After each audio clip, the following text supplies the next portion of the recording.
And zoom, zoom, zoom. And then I've got to start my recording, which is, here we go. We're going live. And for somehow I'm in Facebook. Let's go. How are you? Good evening, Dr. Chavonne. Hello, Selena. How are you? I am doing wonderfully well. How are you? No complaints. I won't complain. Yes, we could complain about a lot of things. We could, but I just won't. Because that's what we're here to learn, right? We are here on this particular chat to learn about how not to do that and how to do things differently, right? Sure, of course, of course. So I want to start by, of course, first of all, welcoming you back for part two part one was so rudely interrupted, but it was very interestingly interrupted. So I'm going to want to pick up where we left off, because again, it might be a thing that we both chatted about that after. So thank you all for joining us on this late live. It'll be so fantastic. Please let us know any questions that you have. My name is Selena Pollard Scott, professional realtor in the GTA neighborhood. I have started to do these lives because I wanted to come into your home and bring you information that maybe you might want and you might be thinking about during this time where we are going through one of the most life-altering things that we may ever go through in our entire lives. So this evening, I have the distinct pleasure again to have with me Dr. Chavonne Perotte, who is a life marriage coach and who helps women and couples develop the mindset to create happy marriages. She believes that the quickest path to improving a marriage starts with assessing the ways that we as individuals can think differently, grow, and evolve as a way of strengthening our relationships rather than needing our spouses to change. Her clients not only learn how to do things differently, but how to be different in their marriages by redefining expectations, positioning themselves to receive what they want, and creating contentment in the here and now. So let me also say that Dr. Chavonne is actually from the US, but you know, in this time of Zoom, we can get our help from wherever it is that we feel a connection. So this is why I wanted to interview with her, because I think you guys will love her as much as I do. So let me tell you a little bit about her training. She's trained as a social science researcher. She received her doctorate from the Johns Hopkins Bloomberg School of Public Health and has focused her research on communication and intimate partnerships. She's the author of Voices in Your Ear, New Conversations to Transform Your Mind and Renew Your Marriage. And she's also the founder of Relatable, a coaching practice that provides virtual and coaching to women and couples seeking a combination of Christian faith guidance and transformational coaching tools. Welcome, Dr. Chavonne.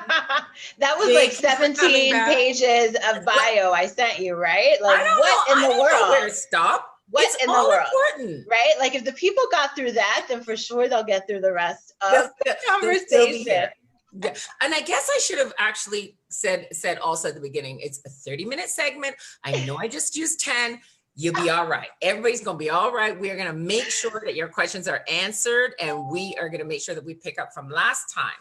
So last time we were on, which was about, I want to say it was 3 weeks ago, I think, we got interrupted by a fire alarm in my condo building.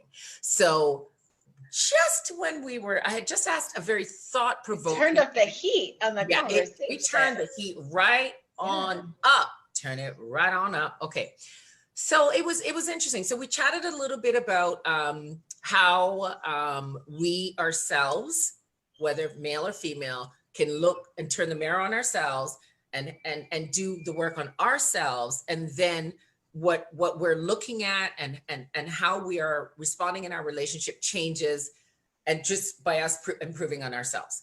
And so we started to talk about, you know, what in cases of divorce. I mean, right now, I've seen a little bit of that happening. I guess COVID and being shut down has kind of brought a lot of people to a place where they're like, I can either do this or not do this, unfortunately. I know that one of the things that's on the rise is unfortunately abusive relationships, because again, for the lockdown factor, I know that a lot of those things, those call lines are much busier now. But so not to start as a Debbie Downer, because I'm going to pick it up and make it a little juicy, but I do want to touch on what we were starting to talk about. And we started to talk about, how do you know whether you're in an abusive relationship, and also if maybe your spouse may be narcissistic. And you began to explain that that people that think about, I don't know if you remember what you said, and I don't want to really phrase it and give it away, but something to the extent of, just look at the landscape of the whole relationship and kind of decide what you want for yourself. I'm so glad that's what I said, because that's exactly what I'm thinking now. So I'm congruent with myself, right? Yes. So here's what I want to say about that. I think a lot of times when people are in a relationship, they are very much looking for like a definition to hang their hat on to help them decide what to do, right? So I come across a lot of clients who are like, I think my spouse is narcissistic. I think, this may be an abusive situation. And the way that I like to approach is, it's like, let's take the label off, right? Because sometimes labels are really heavy laden with a lot of meaning. And I think what's most important in any of those situations is, what is your experience? And so there's actually a difference between someone who has narcissistic traits versus narcissistic personality disorder. There's a difference in what abuse looks like in different contexts. And so I always try to get to like, what is the problematic behavior or the problematic experience that you are having? Let's just look at that. Let's not sort of attach all these other things to it that other people have defined. Let's define it for you. And I think the process that I would take someone through is this acceptable to you? Honestly, a lot of times people don't like to be confronted with that particular question, but you have to ask it, is it acceptable to you? Is it something that you ever want to be okay with, right? Because my job as a coach is to help people really sort of stop imposing things on a relationship that aren't the reality. And so let's look at it for what it is.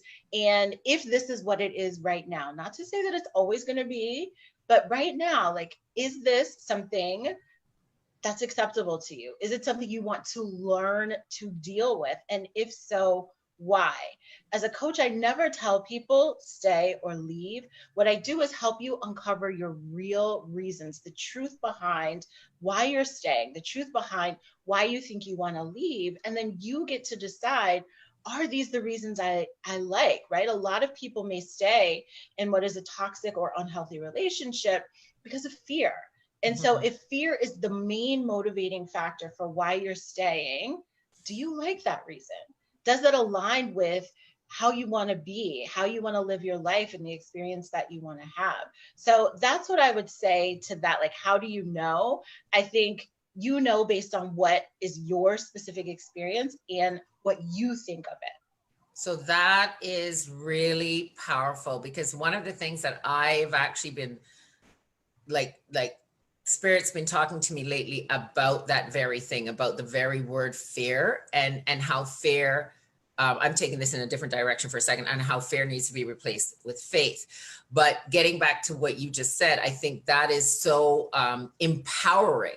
Like what you are saying and how your approach is very empowering to the individual, because I feel like then you're validating what their experience is as well, because everybody does have a totally different experience, and what is good for me may not be good for somebody else. And I think that's amazing. That's really fantastic, fantastic advice. On that note about leaving, I know you said that you don't tell people what they should do, which I think is great, because that's not your purpose, right? So what would you say if, and you just mentioned something about, do you like that reason, to people who are like, I have to stay for the kids? What does that translate to as we're speaking about around this topic right now? Yeah, I think it still falls back to the, do you like that as your reason, and thinking about what is your priority. So every decision that we make in marriage, in life, in any aspect of our, our being, is based on what is the priority in the moment. Mm-hmm. So for someone who is staying for the kids, right? My role is to help them not judge themselves about that, because sometimes being able to just acknowledge, like, this is my priority for these reasons. Like, I don't love it, but I can own that decision. And when you're able to just own your decision for whatever reason, it's your decision, then some of the blame and some of the guilt and some of the shame you may experience is just unnecessary. Mm-hmm. So like, if you're staying for the kids, then let's honor that for whatever reason it makes sense for you, and know that that's just your priority. And so if you're staying for the kids and that's your priority right now, what are the other things that you can do to minimize the impact of the other aspects of your marriage that may not be operating the way that you would like them to be? And when you say minimize the impact, I like that. So what does that look like? Yeah. So in coaching, right, and this is a little bit of the difference between sort of maybe coaching and what other people might have experienced through counseling or therapy. But in the way that I operate my coaching practice, it is really built on a foundation of personal responsibility, meaning that, yes, someone else, right, your spouse, your partner, may be doing certain things and saying certain things and just being and operating in a particular way. That's their choice, right? And a lot of times we spend so much energy trying to convince, trying to get them to be a different way. And if we would focus instead on, one, our response to them, how we feel both towards them and about ourselves. Because a lot of times what happens in a relationship is there's so much interconnectivity between what someone is doing and how we think we feel, and how we think we feel, and then how we respond. And so it's all this muddled thing of like, well, I'm feeling this way because, you know, my partner did this, or I'm thinking this way because this is what I believe my partner is thinking, right? And so when you are able to sort of remove them from the equation, right? Mm-hmm. Even though people listening to this right now are sort of like, that's impossible. I'm like, that's not, right? Like, we have 30 minutes, so I can only get so far in this 30 minutes.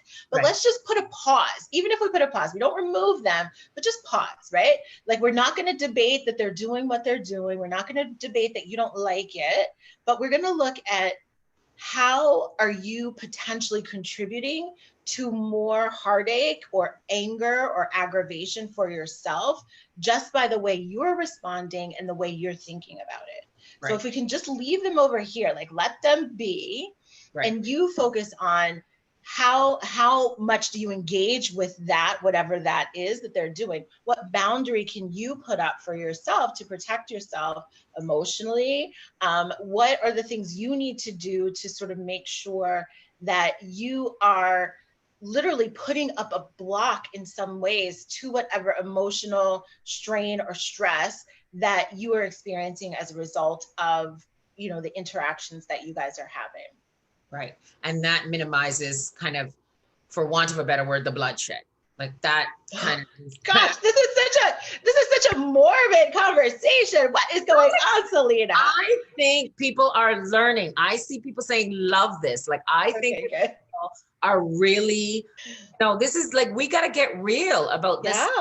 What our responsibility is to ourselves in relationship. And it could be relationship in, you know, partners. It could be relationship with children. It could be relationship with family members, relationship with friends. I mean, it all kind of, like, you can take this and you can kind of paint all of those relationships and use that process in all of those relationships, right? So 1,000%, yeah. Like, I think it's invaluable advice. And so along those lines, so what would be your advice? So couple, love, caring, wonderful, you know, get along really well, whatever, and they're in a disagreement about something, and they're on complete opposing sides about something.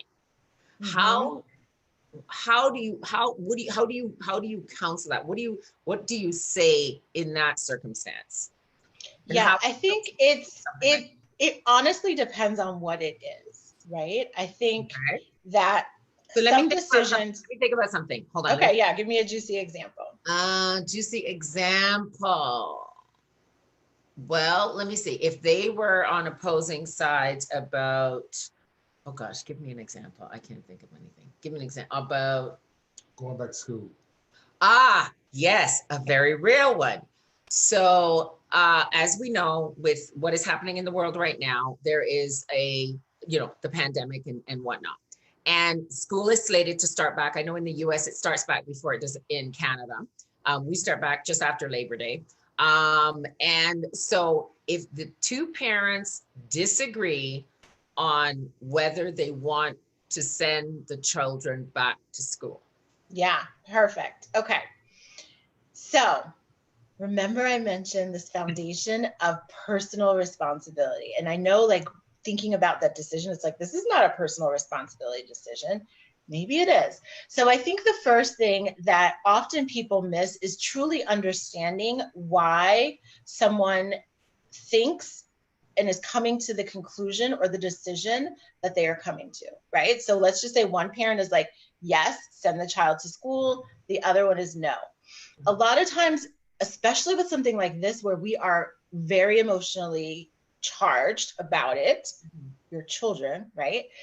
Your ability to actually hear and understand someone else's perspective is already a little bit diminished because you are so convicted about your own position. And so it's very important that as you have this conversation, that both of you be willing to lay down like your thoughts to really understand what the other person is thinking that's driving their decision. So when you understand the root cause, like you understand the concern or you understand the fear or the worry or the principle that they believe is at play, then that's what you address, right? It's sort of like, if the problem is one person wants to send the child to school because they really want the child to socialize, right? Then for the parent who wants the child to stay home, it becomes, how can we meet this desire to have the child socialize in a different way, right? That's what the conversation becomes about, as opposed to like, no, they're going to school, no, they're staying home. But a lot of times, because people aren't always equipped with like the finer details of listening to really hear what is underneath their opinion, right? Like what literally are all the thoughts that are underneath their opinion, and how do we address that as opposed to this thing that we feel like we're on opposite sides of the table about? Because the truth of the matter is, when it comes to your children, as parents, you guys are actually on the same team. You both want what is best for the child. Your approach may be completely different in, implementing that. But if you can just come with the assumption, we both want what's best for this child, and understand the rationale and the reason behind it, then you're good. The last thing I'll say, if it really is an impasse, right, is if you are the one that wants it one way or the other, right, be willing to take full responsibility for managing that, right? So let's say I want my children to stay home and my husband really wants them to go to school. If I'm the one, if he's like, listen, I can't be home from work, right? I can't do X, Y, and Z. We have to send them somewhere. I could decide, right? Again, it comes back to priorities, that this is such a priority for me that I'm going to only work remotely, or I'm going to like find another job, or I'm going to quit my job, right, for now, to be home with them. And so I think in a partnership, what makes decision making hard sometimes is that my decision impacts my partner, my partner's decision impacts me. And so the ways that I can take full responsibility where they are impacted as least as possible, then I can just take responsibility for owning that decision and taking it and running with it. Right. Yeah, I that's excellent, exceptional advice.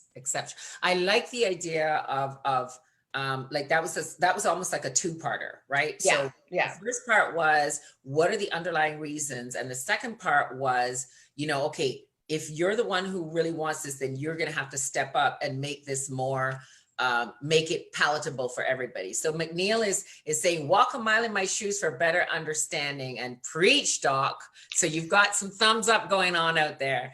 Thanks, McNeil. And what I wanted to talk about, I guess, lastly, because it's, this could go on.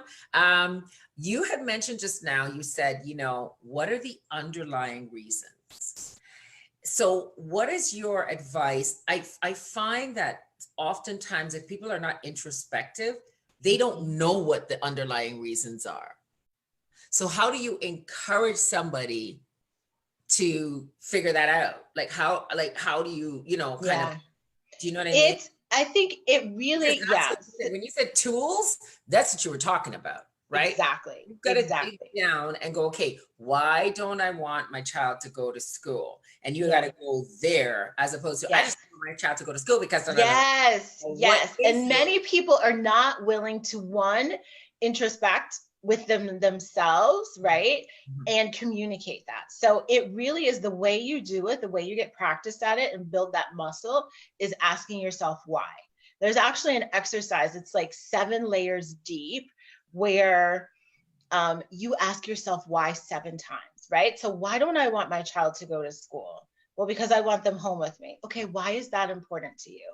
Because I'm worried about their safety, and they could get sick. Okay, and when you think about their safety, why is that so important to you? Why, and literally asking yourself why, until you get to the deep core of it, right? It's not something I created myself. It's just something I've studied a lot, obviously, on this topic.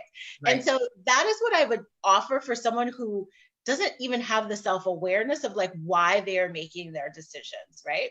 The challenge, though, is sometimes people don't want to go there with themselves, right? This is a real conversation. And I have a lot of clients where, maybe one of them is very sort of brief in their communication, is how I'll phrase it, right? They would say they don't talk, but I'm they're brief in their communication, right? And so when you have someone who is not really giving you a lot, right, it becomes an opportunity for you to think about well, how can I make this a more comfortable conversation for us? And do we actually need some help with this? I literally can't tell you how many times I will meet with both, a male and a female in a couple, and the wife is he talked to you. He never talks to me. He never says anything.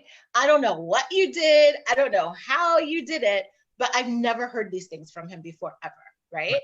And so it is a skill that is my job to have, of course, but it's also something I teach other people, right? As a coach, my job is not to have you dependent on me to have every conversation. And I'm going to lift the veil up and I'm going to tell you, this is exactly what I did. This is exactly what you're not doing, or what you are doing, that's creating this barrier that makes communication more difficult than maybe it needs to be. Amazing. I love the 7 layer, the 7 whys. That's my big takeaway from this conversation. For sure. And I feel like this is a really great place to end, because this, folks, is exactly why you need to get in touch with this amazing, incredible, all around woman, mother, coach, author, who will help you just forget the other person, right? It's about you, and it's about getting to be a better you. And whether that means remaining in relationship or not, because it doesn't have to look the same way it looked, right? It doesn't have to be okay, well, I'm here because I want my marriage. It doesn't, obviously that everybody wants that to be the end game, but sometimes it may not be. Sometimes somebody's evolving more than the other, or whatever the case may be. But Dr. Chavonne is the real deal, folks. drchavonne.com. It is in the Facebook Live comment. We are going to throw this up on all of our channels after. You have been amazing. I could do this for another hour easily. And we are very honored to have you. We know that you have a very, very busy practice, particularly nowadays. And I know that, it is your passion to help people too, which makes it not feel like work, as it's my passion to help people with their real estate goals. So I don't think we have any more questions, but definitely, guys, reach out to Dr. Chavonne. Her website is up. I am going to also put her email in the comments, and I'm just so grateful to you. Yeah, thank you for having me. It's I been a am so pleasure. grateful for you to coming back on, and I don't know who's going to be on my next live, but hard act to follow. So glad to be here. Thank you all for watching. Thank you all for watching very, very much, and let us know how we did. And thank you again, and you have a glorious evening. Be well and stay safe. You too, Selena. You too. Thank you, my dear. Be well. Ciao, Bye-bye. ciao. Bye.